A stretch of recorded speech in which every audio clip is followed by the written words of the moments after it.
வணக்கம், good morning, welcome back to Rainman studio. இது உங்கள் வெங்கடேஷ் எம்ஏஎஸ் ரெயின்மேனின் இனிய காலை வணக்கம். இன்றைய வானிலை நிகழ்வு 6 டிசம்பர் 2024 உங்களுக்காக. இன்றைய வானிலை நிகழ்வு பார்க்குறதுக்கு முன்னாடி இந்த சேனலை நீங்கள் சப்ஸ்கிரைப் பண்ணலன்னா சப்ஸ்கிரைப் பண்ணிவிட்டு கீழே இருக்கிற பெல் ஐக்கான் தொட்டு ஆல் நோட்டிஃபிகேஷன் எனேபிள் பண்ணிக்கோங்க. ஃபேஸ்புக்கில் இந்த வீடியோவை பார்க்குறீங்க அப்படின்னா நம்ம பக்கத்தை ஃபாலோ பண்ணிக்கோங்க, 4 பேருக்கு ஃபார்வர்டும் பண்ணுங்கள்.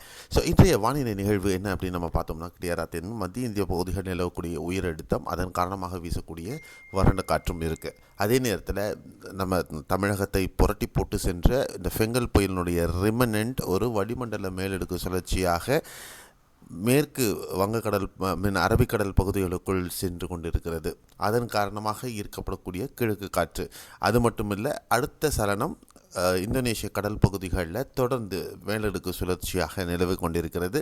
அதே நேரத்தில் வெஸ்ட் பசிபிக்கில் மலேசிய கடல் பகுதிகளில் ஒரு வளிமண்டல மேலடுக்கு சுழற்சி. இரு சுழற்சிகள் ஒன்றுக்கு பின் ஒன்றாக இருக்கிறது. இதில் முதல்ல இருக்கக்கூடிய இந்தோனேஷிய கடல் பகுதிகள் இருக்கக்கூடிய அந்த வளிமண்டல மேலடுக்கு சுழற்சி வரக்கூடிய நாட்கள் மெதுவாக, ஏன்னா ஈக்குவட்டோரியல் வாட்டர்ஸ் ஒட்டி இருப்பதனால அது மெதுவாக தான் நகரும் பட்சத்தில் நம்மளுக்கு 10ஆம் தேதி இரவு முதல் தமிழகத்தில் அடுத்த சுற்று பருவமழையானது தொடங்கக்கூடும். அதுவரை சற்று வறண்ட வானிலை சில பகுதிகளிலும், ஒரு சில பகுதிகளில் லேசான மழை அல்லது மிதமான மழை ஒரு சில பகுதிகளில் மட்டுமே பதிவாவதற்கு வாய்ப்புகள் இருக்கும். பெரிய அளவுக்கு மழைக்கான வாய்ப்புகள் அடுத்த 4 முதல் 5 நாட்களுக்கு கிடையாது. 10ஆம் தேதி இரவு டெல்டா மாவட்டங்கள், பெரும்பாலான டெல்டா மாவட்டங்கள், தென் தமிழகத்தில் பெரும்பாலான பகுதிகளில் மழையானது தொடங்கும். பல இடங்களில் மிதமானது முதல் கனமழையாக தொடரக்கூடிய இந்த கனமழை அடுத்து வரக்கூடிய 11-12 தேதிகளில் கனமழையாக தொடரும். சென்னை பொறுத்தவரையிலும் இந்த சலனம் எந்த அளவுக்கு மேலே நகர்ந்து வருகிறது அப்படிங்கிறத பொறுத்து தான் மழையின் அளவு தீர்மானிக்கப்படும். அதே நேரத்தில் அந்த இரண்டாவதாக மலேசிய கடல் பகுதிகளில் நிலவிட்டிருக்கக்கூடிய அந்த வளிமண்டல மேலடுக்கு சுழற்சியும் பின்னாடியே நகர்ந்து வரும்.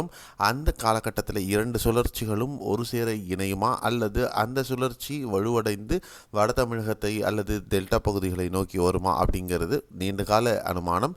நம்ம பொறுத்திருந்து அதனுடைய சுழற்சி வடிவமைப்பை பார்க்கலாம்.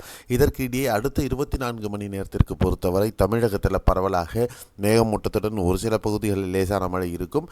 பகல் நேர வெப்பநிலை பல பகுதிகளில் தெளிவான வானமும் இயல்பை விட 1 டிகிரி அல்லது 0.5லேருந்து 1 டிகிரி வரையிலும் விலகி அதிகபட்சமாக பதிவாகிறதுக்கு வாய்ப்புகள் இருக்கும் அப்படின்னு தான் நம்ம எதிர்பார்க்கலாம். சென்னை, திருவள்ளூர், காஞ்சிபுரம், செங்கல்பட்டு, வேலூர், திருவண்ணாமலை, கடலோர மாவட்டங்களில், விழுப்புரம், பாண்டிச்சேரி, பெரம்பலூர், அரியலூர், காரைக்கால், டெல்டா மாவட்டங்களாகட்டும், புதுக்கோட்டை, சிவகங்கை, விருதுநகர், ராமநாதபுரம், தூத்துக்குடி மற்றும் திருநெல்வேலி, கன்னியாகுமரி மாவட்டங்களில் ஒரு சில பகுதிகளில் லேசானது அல்லது மிதமான மழை பதிவாகும். திருவனந்தபுரம், இடுக்கி, கோட்டயம், பத்தனம்திட்டா, வயநாடு, மலப்புரம், பாலக்காடு, கோழிக்கோடு, கண்ணூர், காசர்கோடு மற்றும் கடலோர கர்நாடகாவின் பெரும்பாலான பகுதிகளில் மிதமான மழை பதிவாக வாய்ப்புகள். ஆந்திரா மற்றும் தெலுங்கானா பகுதிகளிலையும் ஒரு சில பகுதிகளில் லேசான மழை பதிவாகவே வாய்ப்புகள் இருக்கும்.